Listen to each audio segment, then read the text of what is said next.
It's a very beautiful question because this is center to anything and everything that we do, especially in a retail industry. Customer is at the center of everything, right? And everything starts with making sure that we are taking care of our customer. Especially now, customer experience is something that is a need versus a nice to have.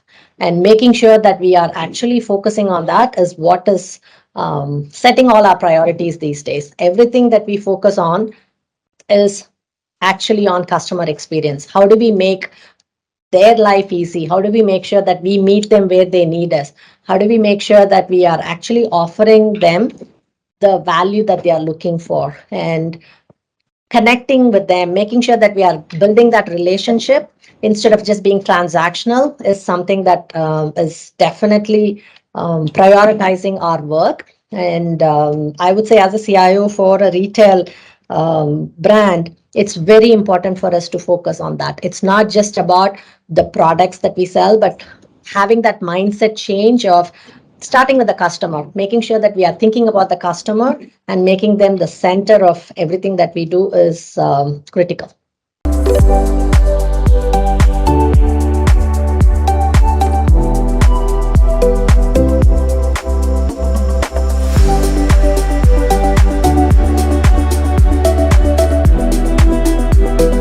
Digital transformation is more about actually not just technology, right? It is difficult because it's not just about technology. It's more about people. It's more about processes that we have in place, making sure that it's like a mindset change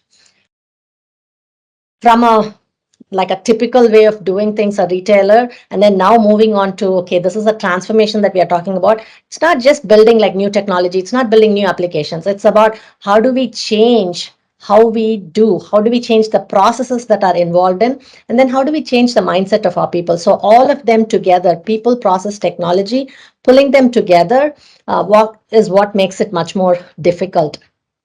And it's also something that we don't have the luxury of time to say, let's stop everything, let's pause everything, and then let's move on to that next, like the other dimension that we are talking about. We've got to carry on what we have. We've got to focus on and continue to do what we have. And then at the same time, we have to transform into a world where everything is going to be different than where we are today. That's what makes it more difficult.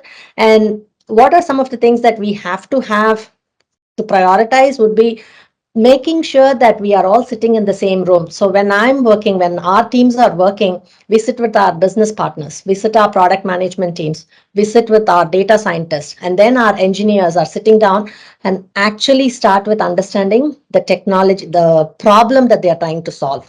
Instead of starting with, okay, this is where we want to get to, this is the tool that we want to implement, this is the actual application that we want to build. Instead of starting from there, we are starting from, what's the problem that we are trying to solve? Let's discuss that. Let's understand that. And then together we can come back with a solution of this is what we need to do.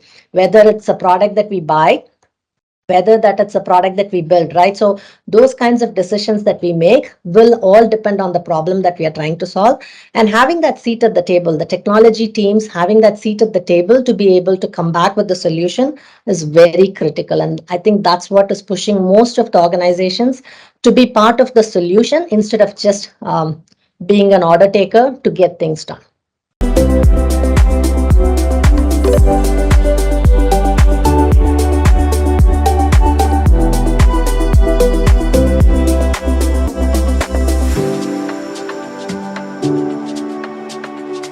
Retailers who have been in existence for a long time, we've got a lot of data. There is no shortage of data. But at the same time, we just don't want to use all the data, and we can't afford to use all the data, right? So you have to cleanse and curate and then focus on specific data that's actually required for us to solve the problems. JCPenney, if you look at, like, we have three categories of data, three layers of data. One, you can look at like just the ad hoc data, right? Like you have simple questions, you just want to answer, what was my sales? How did I do? What is my inventory? Those kinds of data can be easily available and you can just solve those. The next layer you're looking at is what we call intelligent data. you want to be able to like predict something, you want to forecast something, you want to be able to use the existing data, some structured data, some unstructured data, utilize them, and then you come back with some insights, come back with some recommendations. That's a second layer of data. The last and the final one, which is like a really interesting one, and everybody is running behind that today, is more about modeling, right? Like data modeling. You have some of the data elements that you automate, and then you have machine that is actually trying to model some of the things, and then it predicts for some of the scenarios that doesn't exist today. So making sure that you are creating something that is not easily available, and then you utilize it for specific problems that you're trying to solve. So making sure that we are focusing on what is the problem that we are trying to solve. Again, everything starts with that. What is the problem we are trying to solve? And then coming back with what are the kind of data that we need to utilize, and then creating that, curating that, and cleansing that, and then creating the solution is more important. If you start with like, okay, I've got all this data and I'm going to have like a consolidate everything and I'm going to use it for everything, I think we will not succeed. We will succeed only if we focus on the actual problem to solve.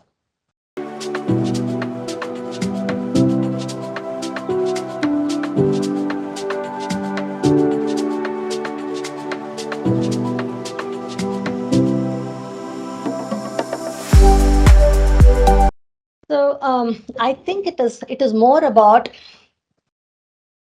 which is true, right? Like all these studies that have said that we do want to have a way for our customers to be able to go to the store, touch, feel, and buy. But at the same time, there are also others who are wanting to like buy online, whatever they want to do.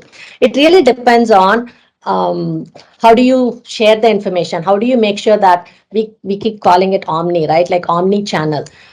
But where it starts is we have to start planning it well in advance. We have to know, based on our merchandise that we have, we need to be able to place them in the right location, right? Like, so we call it strategic inventory location.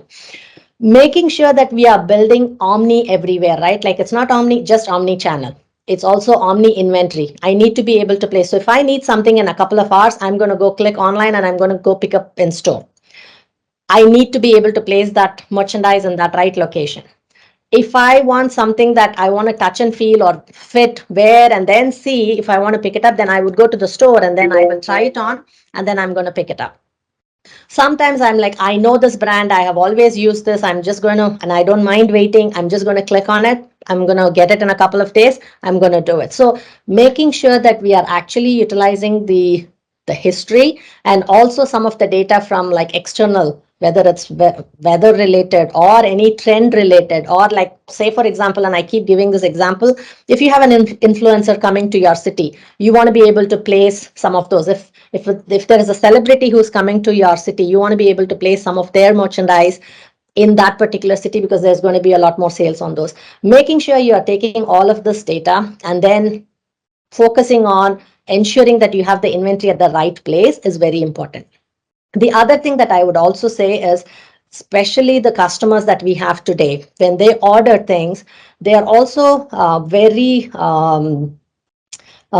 it's also important for them about sustainability. It's also important for them to not have split shipments, right? So I can order 5 different items and I personally get upset if I get 5 different packages, right? Because it's the waste of plastic, it's waste of time. I don't mind waiting a day extra if I get them all together.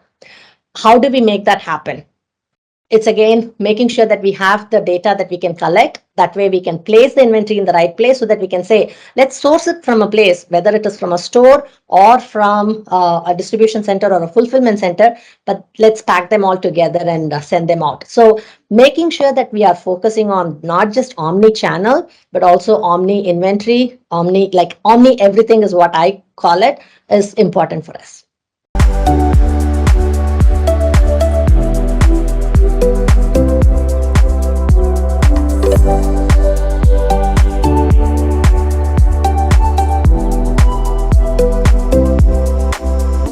So I think it's the same thing, right? Like what I mentioned about strategic inventory placement is very important so that you can minimize the amount of work that needs to happen in a distribution center.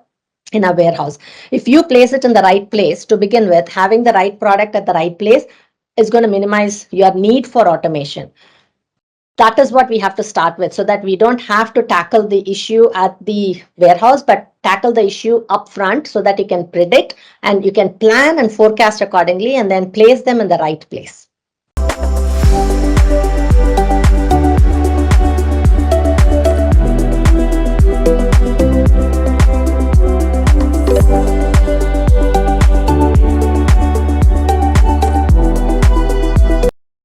You gave a very good example, right? Like, similarly, we can do a lot more on those. So today, if you look at, and I'll give you a current example that we have, we do have, like, for things where you can automate, when you have like repeatable data, repeatable processes, you can automate them. You can have system developed to automate them. But then if you want the system to actually learn in terms of whatever is happening, whether it's with the customer, whether it's with the associate, and then if you want the system to evolve, that's where we are utilizing machine learning, right? So forecasting is an area where we have, if I'm wanting to place a, like, assortment planning, right? Like merchandise planning that I want to do, it's easy when you start in the beginning of the season to say, this is how I'm going to place all these assortments in these stores. But then in season, when actual sales happen, you have to look at the sales data. Then you also have to look at the demand data. And then you also have to look at something that doesn't exist internally, some external data that I spoke to you about. The machine has to evolve. It has to start thinking about, like, what else could be done, what else need to be transferred around, what else needs to happen for actual forecasting. That's where you can have your machine learning help, and it will have to keep evolving so that it's not the same pattern every single time. And it could vary by categories, it could vary by locations, it could vary by merchandise, it could vary by customers. So all of these dimensions are not something that you can just have a technology solve for it, but you will have to have the machine continue to learn and continue to evolve.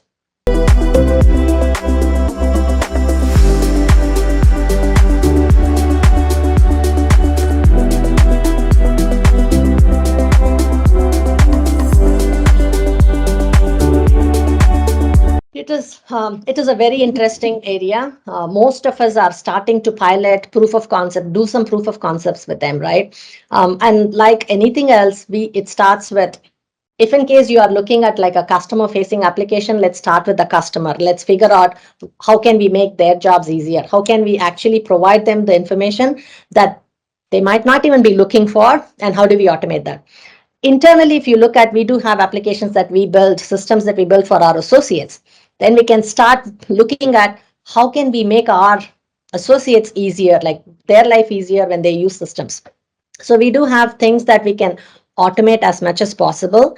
But what I would say, at least the focus right now and maybe for the next year or so, is going to be augmentation. It's not just complete automation, but it's more augmentation. What pieces of the puzzle can be automated while we have a manual touch? They still have to be involved, but it is very limited in terms of mundane things that needs to be done. That will be automated. But if there is intelligence that needed to be, and if there are things that they need to be focused on, if there is an associate that needs to be focused on, I think we will augment it with the human touch. Some of the examples that we are doing, if there are like low value jobs, in the sense that there are like mundane things that they repeat every day in and day out, those are things that we want to automate using an RPA. But if there are things that we need to have them look at and actually make some intelligent decisions based on multiple factors, I think that would be some things that we want to continue to have our, whether it's planners, whether it's our merchants, whoever is working on those, making sure that they are getting involved in. But you are taking away the low level work that needs to happen from their day in and day out schedule, which helps them to actually focus on a lot more intelligent work that they can do. And at the same time, that's the reason why we have hired them. We want them to be able to make some decisions based on some of this information that's available, so they can actually focus on those instead of just collecting the data, instead of just doing some of those work that they just hate doing.